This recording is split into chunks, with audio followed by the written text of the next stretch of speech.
everyone, welcome to the Comic Gamer Movie Show. My name's Deshaun. I am back and I am making a video about Sony being Sony. Now, 2 days ago, Sony announced that they've got a screenwriter and everything. They got a screenwriter. I don't know if they got a director, but I know they have they've pretty much begun, kind of like production, early production on Madam Web and Jackpot. The Sony Cinematic Universe is the Sony universe of Marvel characters. That's what their universe is called. I think it's like Spump or something. The Sony universe of the Spider-Man universe of Marvel characters. I think it's something like that. Like, it's either the Sony universe or either way, it's a weird name and it ends up spelling out like something that sounds like Spank or something like that. Whatever it's called, that's what Sony's calling their universe. And I keep saying universe because they don't have a universe. They put out one movie. They have one movie that will be coming out. They are really putting the cart before the horse here. And I've seen John Campea get this question asked and he kind of just brushed it off, because obviously he brushed it off because it's because it's not the MCU putting out a bunch of movies. It's a different company, so it's okay.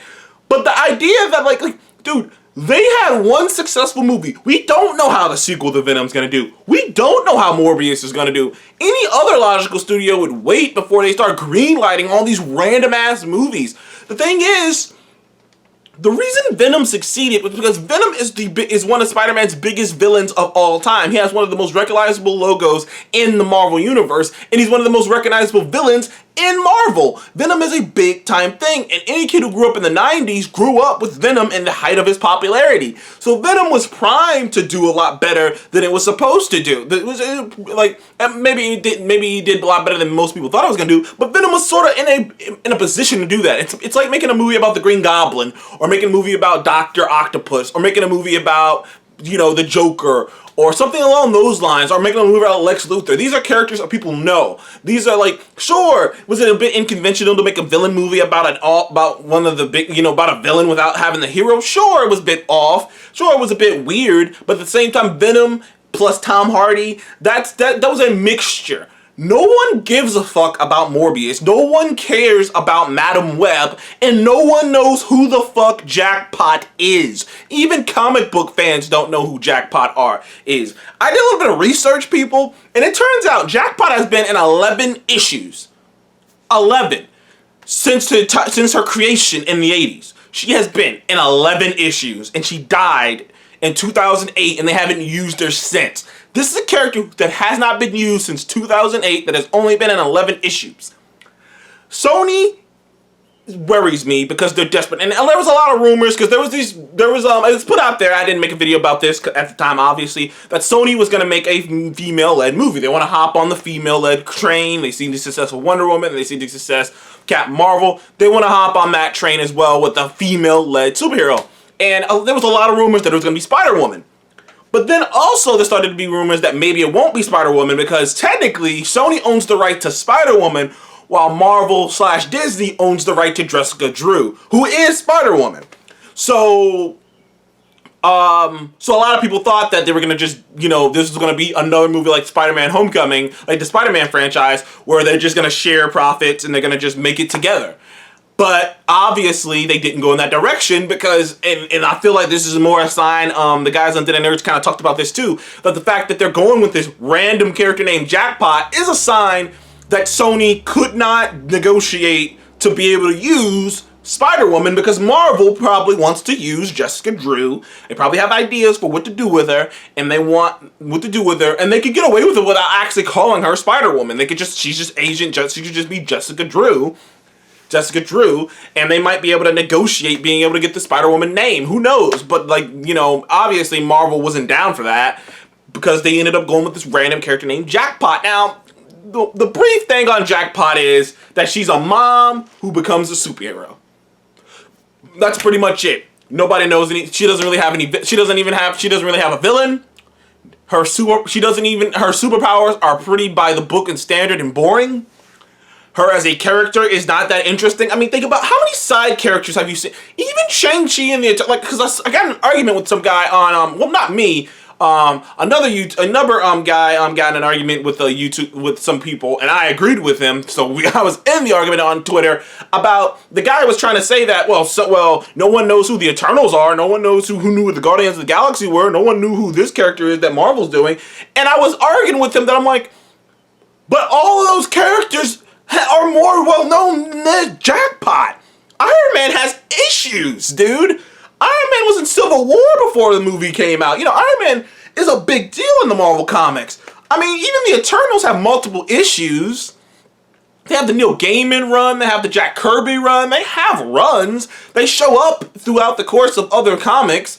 You know what I mean? Like, Shang-Chi shows up in other things. I've seen him in other things all over the place. He's in video games, you know, he's in games, he's all over the place. You know, I've seen Shang-Chi in different locations before, in comics. I have never seen Jackpot in the entirety. No one's, even Coy Jandreau, who's a staunch, you know, defender of the Sony universe, was like, I don't even know what the fuck this is.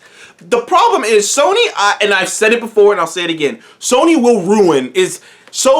will flood the marketplace and just make it bad for all comic book movies in general. I feel like they're going to flood the marketplace with these bad movies that because even like, think about it. The people who like Venom don't actually think it's a good movie. I've seen too many people, everybody I know I've seen on the internet, they don't think that it's a good movie. They think that it's an entertaining movie because of how insane that it is, but no one actually thinks that it's a good movie. You can only do that for so long. That has a short lifespan. It's like telling the same bad joke. Eventually it will wear on people and people will want you to actually make a good movie. They're like, okay, I get it, this is your thing, but you gotta at least make a good movie. And if Venom is any indication of anything, they're not gonna do that. They're gonna just keep pushing this narrative. But the thing that pisses me off about Sony, other than the fact that I do think they're gonna flood the market and potentially do huge damage to the entire comic book brand, is that people don't know the difference between Sony Marvel and Marvel. My mom, I will never forget when we went to the movies to go see Bad Boys for Life, and the trailer for Morbius popped up, and it was Marvel. And my mom was like, oh, it's another Marvel movie. It's another one of those Marvel movies. I was like, no, they're different. And that's what Sony is counting on. Sony is counting on you being confused. They're counting on you not knowing the difference between Marvel Studios and their Marvel. They really are. That's what they're counting on. It's why they don't have a different logo. You notice how Sony has their own universe and they're doing their own thing, but their logo is not that different from the Marvel. Yes, the Marvel Studios logo has the whole pomp and circumstance, but once it gets to like the actual Marvel Studios logo, it's not too dissimilar except for the studio part at the bottom. It's not too dissimilar. And Sony purposefully has not made their logo look distinctly different than the Marvel Studios logo so that they can trick people into thinking that this is a part of the Marvel Cinematic Universe. This is a part of Marvel Cinematic Universe. This is a part of Marvel Studios, when it's not. Morbius is not. None of these movies are not. And for all the people who are saying right now that Marvel was able to make things out of characters no one heard of, it's one of the things I've always talked about with the MCU that no one really talks about a lot, is that Marvel really did do a lot of things with characters that were big in the comics, but they weren't big, you know, money makers. There was no guarantees with these characters. And I heard a lot of people like, well, if Marvel announced this, you might be excited. Yes, because Marvel has a track record of doing this. I'm sorry, I'm not one of the people who, I will say, I'm not a person who thinks that your past completely dictates your future. But nothing in Sony's past tells me that they can handle a cinematic universe. Nothing in their past tells me that they can handle a character that doesn't have any fanfare behind it.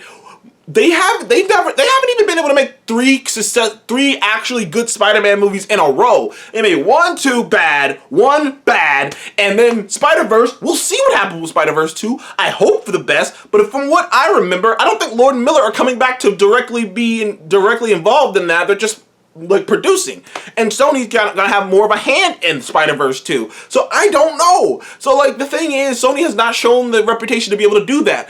They bombed. They failed miserably with goddamn Men in Black, and they've had so many bad movies. Sony is in a bad way. The only successful franchise they have is the Spider-Man franchise, and that's because of the Marvel Cinematic Universe rejuvenating it and and being a part of Endgame, which is what led to Spider-Man Far From Home making $1 billion. The point is, I do not trust Sony. I don't know why anyone would. They haven't done anything to earn anyone's trust. They haven't done anything to earn the benefit of the doubt. I'm not looking forward to Madam Web or this Jackpot movie. This seems ridiculous. This seems like shit thrown at a wall. Sony really is annoying. Honestly, I keep waiting for like Apple or someone to buy Sony so that the rights to Spider-Man can just go back to Marvel so that we don't have this clusterfuck of a mess. I don't understand people like John Campea and others who argue that the superhero comic book market, superhero market will be oversaturated and will eventually die. Will get stale and just die because of one entity or a couple entities being, the direction, and that you need to diversify it. Not literally diversity, that too, but as in, different people doing different things. But the thing is, Sony's not. It's like if Sony were doing things like the Joker, for instance. I would feel differently. I'd just be like, whatever. Like, I've never made that comment about DC. I've never said that DC movies, as bad as they are, as bad as I've thought of them, I've never said that DC movies would end in the cinematic universe. Because at least DC is looking forward. The Sony movies are built like old, or modeled after the old ways of doing comic book movies before they were actually big, before they were actually good. And that's kind of why I think that I'm like, it's gonna ruin it, because the Sony movies will give fuel to the fire to people who already don't like comic book movies. They are the movies that those people are talking about. Venom is the movie that whenever you see someone on the internet talking about how comic book movies are CGI messes, they don't make any sense, shallow characters and all these other things, that's Venom. That's what they're talking about. They're talking about these movies. And it doesn't look like they're gonna stop going in this direction. I don't know. I'm not looking forward to this. What do you guys think about Jackpot and Madam Web? I can't wait for the Aunt May spy movie that makes total sense because her grandson was a fucking Spider-Man, and she's a super spy who wouldn't know about it. See, that's the kind of thought Sony puts into their ideas. Thank you guys for watching the Comic Game Movie Show. Please remember to like, subscribe. I will see you guys in the next one. Goodbye.